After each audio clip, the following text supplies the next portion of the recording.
Отварање на лажни профили на кандидатите за градоначалници на социјалните мрежи за време на предизборната кампања, но и креирање на фан страници, она што го регистрила Дирекцијата за заштита на лични податоци.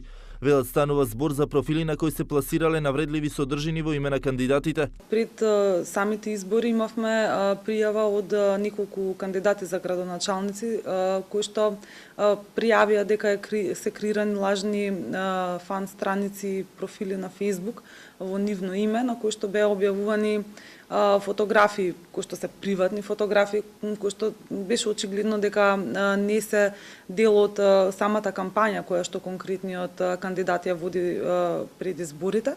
Значи реагиравме по два пријавени лични профили и една страница која што беше креирана на име на една општина, меѓутоа беа објавувани повторно приватни фотографии на вредливи содржини. И додека предизборната кампања како таква била регистрирана, од дирекцијата велат дека за време на самиот изборен процес не била поднесена ниту една представка од страна на граѓаните. Со оглед на бројот на представки кои стигнале до Државната изборна комисија, од дирекцијата велат дека најверојатно се работи за неинформираност на граѓаните, бидејќи како единствена институција надлежна за изборниот процес ја гледаат само ДИК. Од денот на изборите наваму немаме добиено ниту една представка од граѓаните, што не значи дека и немало можеби прекршување на правото на приватност, меѓутоа кај нас никој тоа не го пријавил. Веројатно Државната изборна комисија ја поврзуваат со самиот изборен процес, па секој еден проблем кој што се јавува во текот на целиот изборен процес го пријавуваат токму таму. За разлика од Дирекцијата за заштита на лични податоци,